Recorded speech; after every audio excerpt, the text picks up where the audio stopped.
All right, welcome to Hoops Tonight here at The Volume. Happy Thursday, everybody. Hope all of you guys are having an incredible week. We have a jam-packed show for you guys today. Off the top, we got news yesterday that Giannis Antetokounmpo and the Bucks are potentially looking towards the future for both sides. Going to have a little bit of a takeaway from the Pistons game last night, as well as my thoughts on the Giannis trade saga and what that might potentially look like.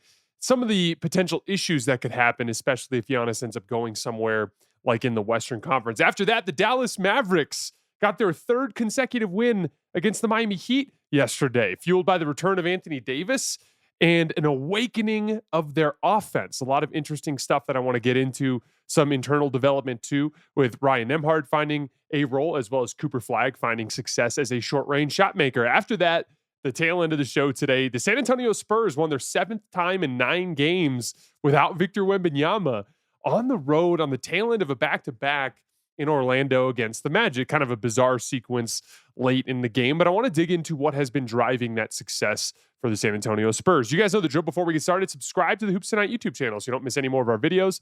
Follow me on Twitter at _JasonLT so you guys don't miss show announcements. Don't forget about our podcast feed, wherever you get your podcasts under Hoops Tonight. It's also super helpful if you leave a rating and a review on that front. Jackson's doing incredible work on our social media feeds on Twitter, Instagram, Facebook, and TikTok. Make sure you guys follow us there for more content throughout the season. And last but not least, if you want to get questions into our mailbags, we have our first mailbag in a couple weeks coming tomorrow.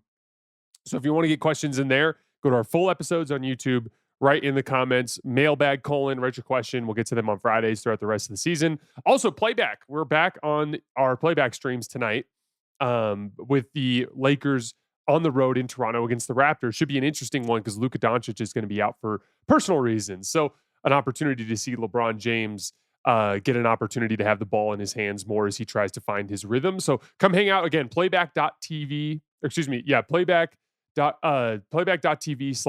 tonight is where we'll be tonight at 4:30 p.m. Pacific time. All right, let's talk some basketball. So the Bucks actually got a really nice win last night at home against the Detroit Pistons. Giannis went down with a calf injury early, and the Pistons jumped them. They went up 18 in the first quarter, but they just battled back. Ryan Rollins was great again. Kevin Porter Jr. has been awesome since he came back. And they found themselves down by 5 with 2 minutes left and ended up stealing that game. Kevin Porter Jr. made a beautiful offhand skip pass driving down the right lane line to AJ Green in the left corner, who ended up hitting a catch and shoot 3 there. Then on the other end of the floor, Ryan Rollins made a beautiful defensive play in a zone look that they had. He was kind of like sitting down, fronting Jalen Duren at the top of the key, making it so that he could defend against the ball screen there and any sort of high post entry. And he was kind of squatting down. And then when the skip pass was made, he just jumped up and elevated with those long arms and got the steal. He ended up going down to the other end and missing a layup. But on the play, he engaged Jalen Duren at the rim, which opened up a little area around the basket for Jericho Sims to make the first of his 2 massive rebounding plays at the end of this game. Cleans up the Rollins miss, gets an and one. So the 3 from AJ Green and the and one from Jericho Sims ends up putting the Bucks up by 1. And then down on the other end of the floor, the Bucks got 3 straight stops to win the game. The first was Ryan Rollins getting some great ball pressure on Cade Cunningham and forcing him into a turnover. He lost control of the ball, ended up going way into the backcourt, turned it over. After that was a miss Karis LeVert 3 off the left wing where Jericho Sims got his second big rebound. Him and Bobby Portis combined for a great box out on Jalen Duren. We all know how good of an offensive rebounder he is. And Jericho just jumped up and grabbed that rebound. Big play. And then the third one was Ryan Rollins, one-on-one against Cade at the top of the key, forced him into a really tough step back 3 that he airballed, and the Bucks ended up getting a win. Very nice win, actually. But unfortunately, we're not going to be focusing on this version of the Bucks as much in that game from last night, but more about the news that Giannis and the Bucks are looking towards the future for both sides. Now, one thing I want to be clear about up front, I actually do think things have been a little better than they've looked on the surface. If you look at the record for the Bucks, they've been a game over 500 with Giannis in the lineup. The Giannis, Ryan Rollins, AJ Green trio in 629 possessions this year has a +10 net rating. They've had some really nice wins. There's like a dynamic with Rollins and Green and their two-way ability to Ryan run some action, knock down, catch and shoot threes, but really guard AJ Green really guard and knock down threes. And then Giannis obviously with his rim pressure, but ultimately the league is just too talented. And this team just doesn't have much of a shot. And most of that success that they've had this season has come from the Herculean efforts of Giannis, shooting a career high 64% from the field and 44% from three. So ultimately, it is in the best interests of both parties to move on. You want Giannis to go somewhere he can really compete. He's in some rare company in that top tier of superstars with him, Jokic, Shea, and Luka. And all four of those dudes are playing insanely high level basketball this year. But the other three guys are all surrounded by substantially more talent than Giannis is surrounded by right now in Milwaukee. And for the Bucks to capitalize on the highest amount of value that Giannis has as a trade piece, it's kind of right now or never in a lot of ways as he enters into this phase of his career, getting closer to his mid-30s. And the Bucks do have some exciting pieces. Like, I know some Bucks fans don't like Ryan Rollins, but I think he's a real player. I think he's going to be an awesome two-way guard in this league for a long time. I'm surprised that there's even debate surrounding that. I think Rollins is awesome. They might even be able to flip some of these other older vets into something at this point, like a Miles Turner or a Bobby Portis. They've got some exciting other young players. I think AJ Green is one of the better role player guards in the league if he can be the fifth best player in your lineup. And one of the things, too, that's beneficial to Milwaukee here is Shams has reported that Giannis is pretty open-minded about where he's willing to end up. So there's no demand, right? There's no like a send me to the Knicks or send me to the Lakers. And as we look at those two teams, like the Knicks just can't really put together too much of a package for him. They blew most of their draft capital in the Mikal Bridges move. And if I'm the Bucks, I have no interest in taking Karl Anthony Towns back, right? So like I don't see the Knicks as too much of a threat here. The Lakers can actually put together a decent package thanks to the rise of Austin Reeves, who I think has been clearly one of the 15 best players in the league to start this season. It's not to say he's going to stay there, but he's certainly encroached in on that like top 20, top 25 range and is one of the higher level offensive players in the league. He's been one of the best pick and roll players in the league this year, and he's really well rounded in the margins. Like he's not like the Zach LaVine types that are going to lose shooters and miss box outs, 12 times a game and end up hurting his team and undercutting his offensive success. Like Austin's a really good player, but ultimately the Lakers can only include one first round pick and some swaps. So, in that first round pick would be tied to a team led by Luka and in this scenario, Giannis as well. So it's unlikely to be a high lottery pick. So yeah, I think Austin would be a really nice piece. I actually think Austin would fit really well alongside Ryan Rollins since Ryan's such a good athlete. But, it just doesn't seem like it's possible with the types of other draft packages attached to young players, good young players that other teams around the league could offer. And Brian Windhorst said as much yesterday. He basically said Giannis would have to demand the Lakers in order to get the Lakers. And as we mentioned earlier, it appears Giannis is not making those sorts of demands. Also, kind of like side note, I don't love the Luka Giannis fit as much as some other people do. To be clear, I'm not dumb. Like I take it in a heartbeat just for the talent play. He'd obviously make the Lakers better. But I always, when I'm looking at superstar duos, I always get a little bit nervous when they can be guarded by similar defenders. Who would you put on Luka? A big, athletic, strong forward that can kind of handle his size and physicality. Who would you put on Giannis? A big, athletic, strong forward who can kind of handle his size and physicality, which means it would likely end in a lot of switching when those two would run two-man game together. And when you run superstars together and they can't play two-man game, then it just becomes a more difficult dynamic to make them fit. To be clear, Luka and Giannis would find a way to win a lot of games. I just don't love that fit as naturally as I like some other fits that I've looked at around the league. I like duos where they're being guarded by different types of defenders so that they're unlikely to switch, or if they do, they're giving themselves up a compromising advantage, right? So that opens the field up. And there are a lot of interesting options. San Antonio is one of the obvious ones. They could include one of their blue chippers, like they could include a Steph Castle or a Dylan Harper and a bunch of draft compensation. They've got picks that they can include. That's going to beat the hell out of any offer from the Lakers or from the Knicks, right?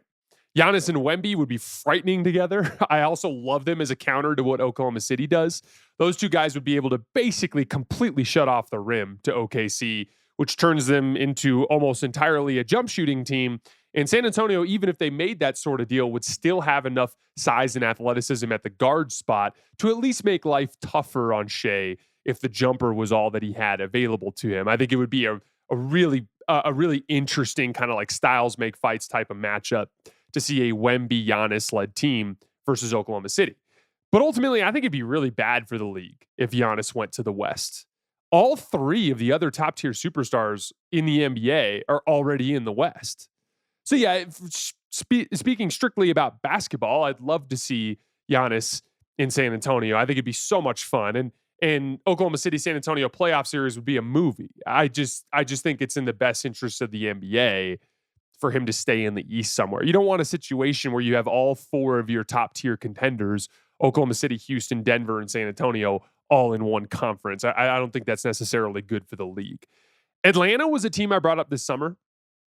I've talked about how I view Trae and Giannis as a much better basketball fit than Dame and Giannis, because Trae is so much better as a passer, specifically as a lob passer and as a pocket passer. So I think the two of them would be much, much better, much more dynamic on offense than a Dame and Giannis type of duo. The tricky thing here is that Jalen Johnson has to be a centerpiece in that type of deal. Like, they have the first round picks to give up, but if they're going to compete with some of these other offers that are going to be on the table, they'd have to include a blue chip piece, right? Like, if a deal with the Lakers is giving you Austin Reeves, if a deal with San Antonio is giving you a Steph Castle or a Dylan Harper, if a deal with Orlando is giving you someone like Paolo Banchero or something like that, like, you're getting an awesome player and draft picks, or draft pick in the case of the Lakers, if you make one of those types of deals. So if you're going to get in on this action as Atlanta, you got to include Jalen Johnson. And Jalen Johnson's averaging 23 points, 10 rebounds, and 7 assists on 64% true shooting this year. Looks to be a legit budding star, and has been, those numbers don't even do it justice to how good he's been in the last couple of weeks. So it's just extremely high risk, high reward for a team like Atlanta. Like, there's a version where you do that deal as the Hawks, and Trae and Giannis, surrounded by a bunch of high-level role players, just wrecks the Eastern Conference, and suddenly you're in the NBA Finals, right? But there's also a version of that story where Trae Young gets hurt. He got hurt already this year. And maybe he gets hurt again. You lose in the first round, or you make the finals, but you end up getting beaten badly by Oklahoma City.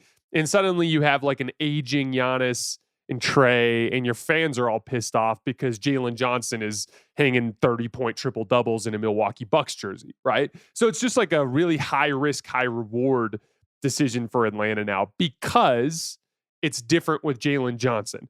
It was easier when Jalen Johnson was a little bit more of an unknown commodity, like he was this summer coming off of an injury. Orlando's a really interesting talent play. They have a bunch of massive salaries, so they could get there pretty quickly in a variety of different ways. I wonder if they'd be willing to include Paolo in a deal like that. They play the same position. And with Paolo, like, he's a star that's shown potential to be awesome, but also potential to be disappointing, as his kind of like floor game and like playmaking ability can leave a lot to be desired. And he just settles for so many of these like tough mid-range jumpers that he just doesn't make at a super high clip. But there's also a version of that where Paolo could be awesome. Like, I think if I'm Milwaukee, I'd be like, that's a legit blue chip type of talent to get back. And he's still technically on his rookie contract, although he's got an extension that kicks in next season. But then you look at it, if you're Orlando, and you're like, okay, you're led by Giannis and Franz. They'd have some similar issues with spacing and shooting, but if I'm a Magic, if I'm in the Magic front office, or if I am a Magic fan, don't overthink it. Like, Giannis is way better at basketball than Paolo on both ends of the floor. There's real two-man game potential, not necessarily with Franz. That fit would be clunky. Same kind of dynamic we were talking about with Luka, right? Like, you're guarding both of those guys with big, strong forwards. You're likely going to be doing switching there. But there is real two-man game potential with Giannis and Desmond Bane. We've seen a lot of different actions that the Bucks run with Giannis inverted, with him on the ball, with like AJ Green coming to screen and getting out of it. Or if you have Giannis screening for a Desmond Bane, there's a lot of different potential there for Giannis in the pocket, or for Desmond to easily get downhill, as teams are hesitant to offer help there, right? So, like, I think even though it'd still be a little bit clunky on offense, there's still plenty of upside there with Giannis. And then on the defensive end, you think Orlando's defense is good now, go ahead and add in Giannis, like, as a backline weapon and help side, and as a defensive rebounder. Like, they'd be frighteningly good on defense. They'd win ugly. A lot of their games would be ugly, but they'd win a lot of games. And overnight, even if they did include a Paolo, they'd overnight become the prohibitive favorite in the Eastern Conference. So overall, if I was speaking purely about basketball and what I want to see, I'd say San Antonio. They're just such a fun option to compete with Oklahoma City, and they present a hilarious basketball problem for most teams with him and Wemby together. But if I had to pick my overall preferred option, I'd say Orlando, just because of my desire to keep Giannis in the East so that the league has more balance. I'd rather have a legit top tier contender coming out of the East and, one of those contenders coming out of the West, so we have a great NBA Finals, than 4 top tier contenders to all be out in the Western Conference. Because ultimately, Giannis is that good. Wherever he goes, he's going to be on a top tier contender, especially if these teams we mentioned that actually have the ability to compete after the trade. We'll keep digging into Giannis stuff as we get more information about what teams are making offers, and we'll start to talk about the fit and what it might look like as we get more information on that front. Today's show is brought to you by our new presenting sponsor, Hard Rock Bet. Big news! Hard Rock Bet is now live in Michigan. Sign up today and place your first $5 sports bet. If it wins, you get $150 in bonus bets on top of your winnings.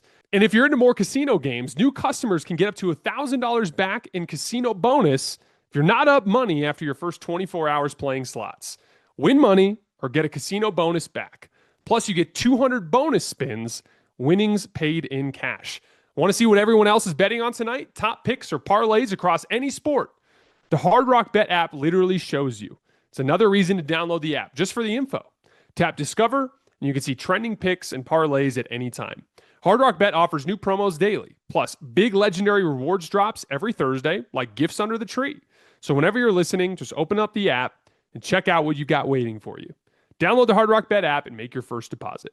The Dallas Mavericks have won 3 games in a row, fueled by the return of Anthony Davis and the awakening of the Mavericks offense. The game right before the 3-game winning streak, too, was that game in Los Angeles against the Lakers, where they actually looked pretty good. They held a fourth quarter lead in that game before losing control of it late.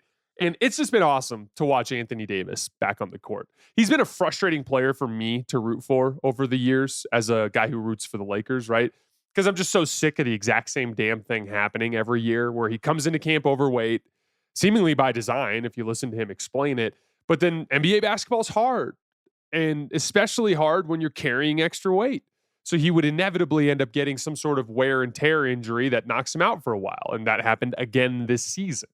And every season kind of becomes a race for AD. Like, can he get in shape before his body breaks down? And he did the same thing in Los Angeles seemingly every year. And for the record, there were years where that worked out. Like 2023, similarly got injured in the middle, but he managed to get in shape and maintain his body enough to finish the playoff run. And he had a really nice playoff run where he went to the Western Conference Finals before getting his butt kicked by Jokic. But 2024, and I think part of this was he played so deep into the summer with the Western Conference Finals, they did a shorter offseason.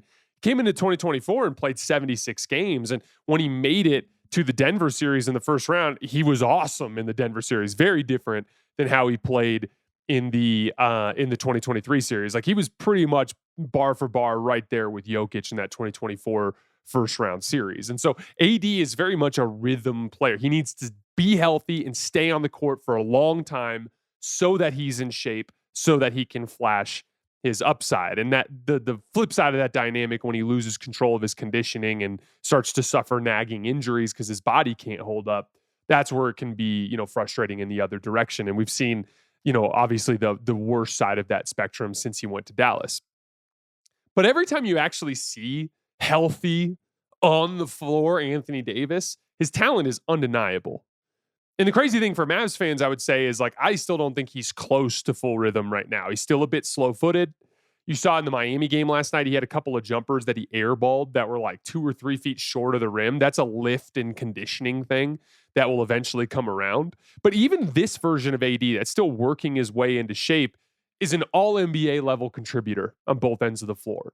And it was really fun, especially in the Denver and Miami games, to watch the different ways that AD dominated.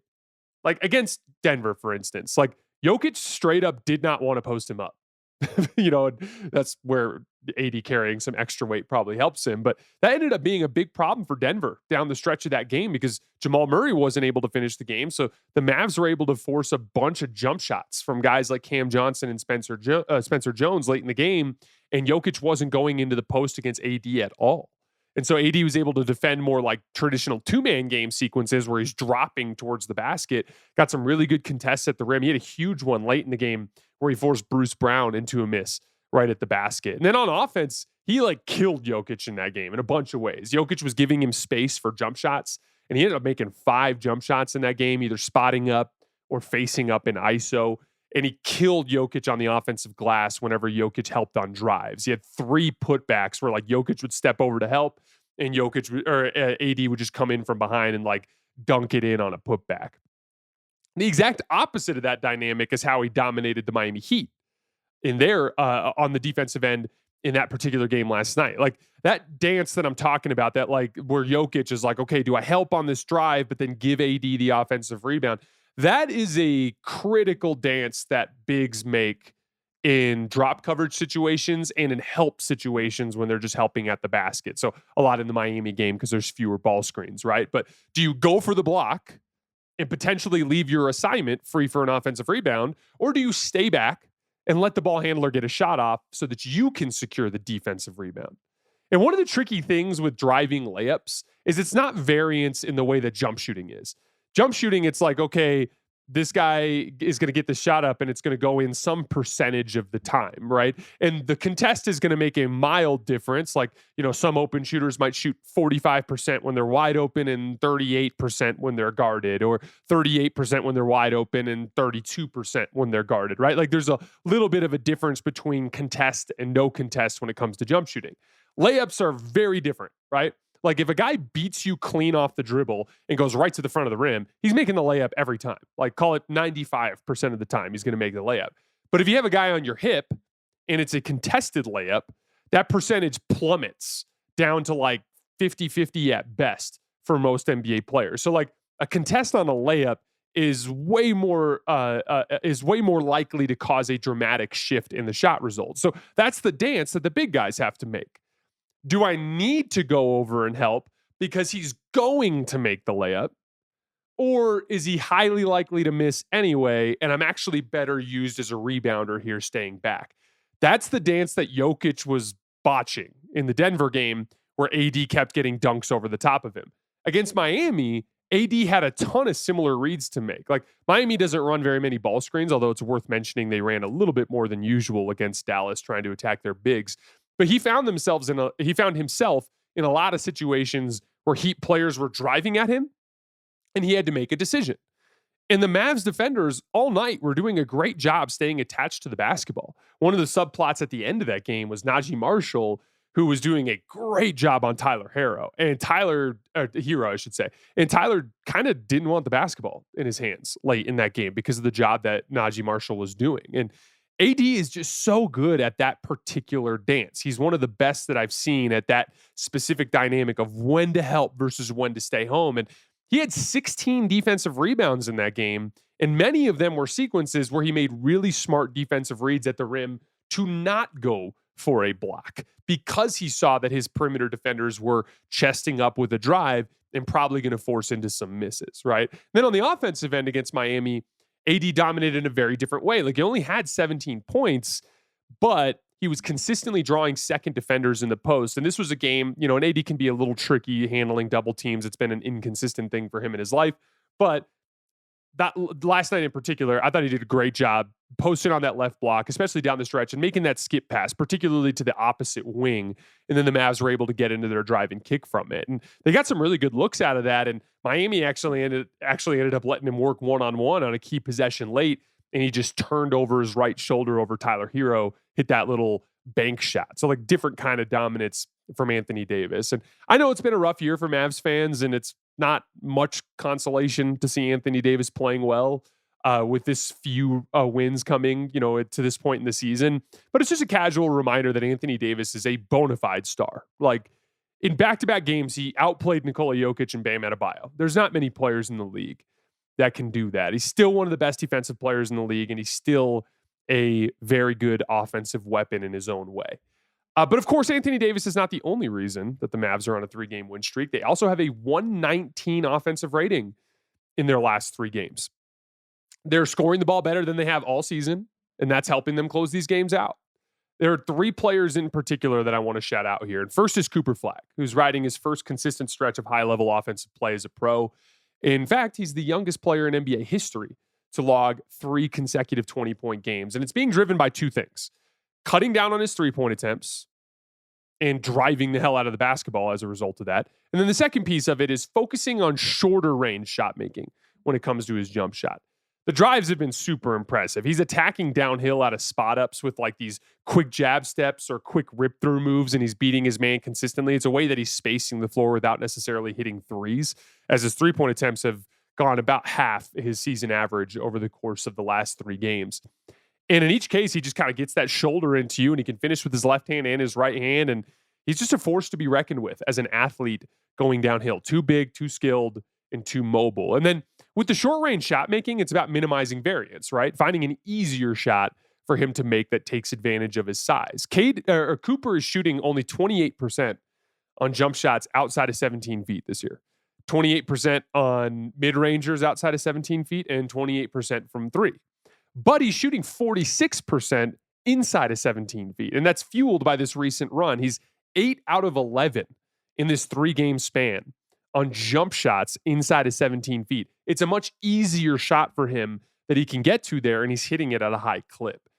And it's not just jump shooting either. Like, he's been hitting these little short bank shots and these little floaters.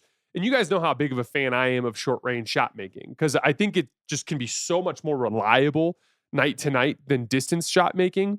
And in late game situations, it can be a reliable thing to go to. Last thing with Cooper, I think the rise of Ryan Nembhard has simplified his role a bit. He's constantly looking to attack now off of the catch when he gets a chance, either in a spot up situation and in action. He's attacking really hard. And I think a big part of that is because he doesn't have as much ball handling responsibility that he's had at other points in the season. So he doesn't have to pay so much attention to like making reads and managing the flow of the game. He's just in attack mode right now, and it's working really well for him. Secondly is the aforementioned rise of Ryan Nembhard. Just the spitting image of his brother as a high-level pick-and-roll player, hitting little drop coverage shots in the mid-range, beating bigs and forwards and switches with nasty dribble combinations into mid-rangers. In the Denver game, he hit a couple of super tough layups on hard drives to the basket, some impressive rim finishing from him. And then the passing ability is real. Just making those reads in action, hitting the pocket and pick and roll, making that skip pass. He had this pass to Klay Thompson in the corner in the Miami game where he was kind of way up at the top and Klay was open in the corner, and he hit him with the pass right in the top of his shooting pocket so that Klay was able to catch into like a no dip, that like classic Klay no dip 3 that he hit. It was a big shot in that game too. I've talked a lot over the years about how your value as a basketball player is unique to your basketball team and what they need. And this team has needed a ball handler that can both score and make reads. I thought it would be D'Lo, but it just hasn't worked out with D'Lo this season. Although, to his credit, D'Lo actually had a nice game against Miami yesterday, hit some big shots. They tried Brandon Williams for a while. That was more bad than good. Ryan has done the best job filling that role. And it's been a big part of this offensive explosion from this team. He's had 43 points and 23 assists in his last 2 games with only 1 turnover and only 6 missed shots. That's pretty remarkable stuff. And the play type data is super impressive. He's now up to 68 pick and rolls this year, including passes, 83 points generated, 1.22 points per possession. That's excellent. Big part of that is his own personal shooting. He's shooting 15 for 20 in pick and roll as the ball handler. 13 for 18 from 2 and 2 for 2 from 3. And then he's beating switches. He's had 17 ISOs this season, including passes, 18 points generated. On 10 shot attempts, he's made 4 and drew a foul on 1. So he scored on half of his own shot attempts in ISO. Then he's generated a couple of buckets on kickouts and 1 on a drop off. So he's been good in ISO as well. And then lastly, Klay Thompson.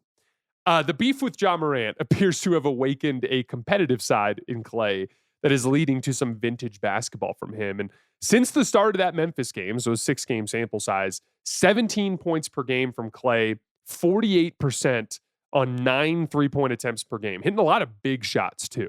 And he's just becoming an all too important release valve for this Mavericks offense in terms of kickouts, because he can take and make contested catch and shoot threes as well as the wide open ones. It's not too late for Dallas to work their way in the mix here. They're only 1.5 games back in the 9 seed. 3.5 games back of Golden State in the 8th seed. And this is not fake basketball. This is a legit top 5 defense that added a legit two-way superstar in Anthony Davis that is capable of outplaying some of the best players in the league at his position. And you have 2 blossoming young players in Ryan Nembhard and Cooper Flagg, with some really good role players around him too, by the way. And like PJ Washington, he turned his ankle about a week ago. Him and Derek Lively are out right now. Like, they're going to be, a very talented basketball team when they're healthy, kind of like we expected coming into the season. They just needed a ball handler to pop, and they needed Cooper to find his footing. And that's what's happening with Ryan and Cooper right now. And just a tiny little bit of light in the darkness for Mavs fans. And the play of Anthony Davis is super encouraging regardless of what happens, because he's either going to help you in a Mavs jersey or he's going to massively inflate his trade value and help you build around Cooper for the future. All right, before we get out of here today, briefly on the Spurs. The Spurs won their 7th time in 9 games without Wemby last night. A crazy game against the Magic. They controlled it throughout for the most part until things got weird late. Franz didn't take a 3 all night and then hit a big one, a pull-up on the right wing. And then Jeremy Sohan ends up missing 2 free throws. And then Franz gets fouled on a 3 and makes all 3 of them. And suddenly the game is tied. But De'Aaron Fox ended up drawing a foul on a drive on Jonathan Isaac, kind of got into his body. It was kind of a weird play. I ended up getting challenged and upheld, but it was blocked clean up top, which made it a little bit tricky, but there was some body contact down low before the shot attempt that ended up getting upheld. So De'Aaron Fox goes down and makes both free throws. Orlando runs a really nice inbound sequence where Franz Wagner gets like an inside seal, beautiful entry pass, gets a wide open layup. But Luke Cornett makes this unbelievable defensive rotation off of like pretty far on the right wing, just comes flying in and swats it out of bounds. And the Spurs end up getting a huge win. And De'Aaron Fox was amazing again. And he continues to be the story. Again, ultimately why they're winning, why they're 7-2 in this span, is they have a 119.4 offensive rating. And they're winning these games because De'Aaron Fox is consistently compromising the defense off the top. 27 points and 7 assists per game on 49% from the field and 41% from 3 in this span. 8 free throw attempts per game too, getting defenders out of position and getting to the line. And it's just that steady, I kind of bought in with De'Aaron Fox with this after that playoff series. Was it in 2023 against the Warriors when they were the 2 seed, I think? I can't remember. I think it was the 2 seed. Yeah. And they might have been the 3 seed. I think it was a 6-3 series, whatever it was. The Kings had the home court advantage and the Warriors ended up beating them because Steph Curry goes for 50 in game 7. But the 2 kind of things that stood out to me on the Kings front in that series were like De'Aaron Fox and Malik Monk as well. But let's focus on De'Aaron Fox here.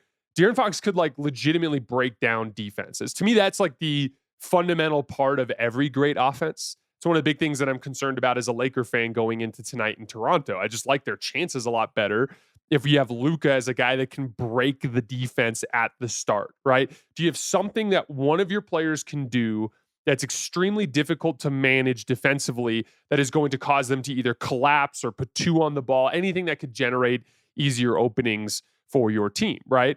And for me, with De'Aaron Fox, it's that combination, that balance of his legit dribble penetration. Like he's just getting by guys whenever he wants to, but also counterbalancing it with the jump shooting. That's going to be what draws the attention that unlocks an underrated part of De'Aaron Fox's game. We talked a little bit about this the other day in the Power Rankings show, but De'Aaron Fox is sneaky one of the better like cross-court kick-out passers in the league, which is getting them into their drive and kick. And then just a bunch of these other young players are playing well. Like Devin Vassell is shooting 44% on 6 3-point attempts per game during the span. Straight up won the Denver Nuggets game with his aggressive catch and shoot shooting.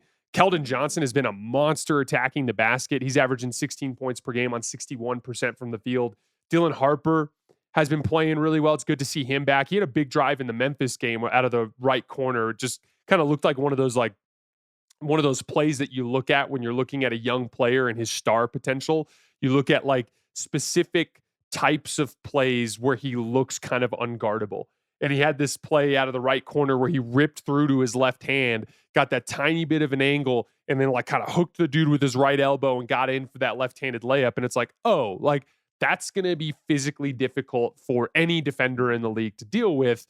That could be a foundational trait that could turn Dylan Harper into a superstar one day. And that's the potential that he has, right? But like, you just have this De'Aaron Fox breaking the defense at the point of attack, all their young guards and wings playing well, Luke Kornet's back and playing super well. This is just a really good basketball team. And they're way better than I gave them credit for in the preseason. I talked about this a little bit in the Power Rankings episode, and we're going to get into it in more detail when we do my predictions episode, where we kind of go back over some of the predictions I made this offseason. But, you know, in addition to the Clippers one that we were talking about yesterday, this was one that I was flat out wrong about. I was talking about how I didn't think the Spurs had enough good basketball players, like really good two-way basketball players to compete nightly in the Western Conference with some of the other super talented rosters that were up in the league. And I was just wrong about that. They have a lot of guys who are playing some of the best basketball of their careers. De'Aaron Fox has literally been playing some of the best basketball of his career during this stretch. Devin Vassell, it has been a revelation in this recent stretch. Keldon Johnson kind of looked like a guy who was going to be the odd man out in recent seasons. He's been incredible this year. Dylan Harper right away as a rookie being a legit contributor. Luke Kornet is a bona fide rotation piece at the center position. This is just a really good basketball team. And as far as the Giannis thing goes, again, like I said it off the top, like as a basketball fan, I really want to see Giannis in San Antonio. But then for the health of the league, I think it's best if he stays out east. But if you're San Antonio, who cares about all that? I think they should make the push for Giannis. They have a couple of salaries that they could make it work with, and the draft picks. Giannis and Wemby would be a frightening duo together. You could still maintain the level of role player talent around them you need to be successful.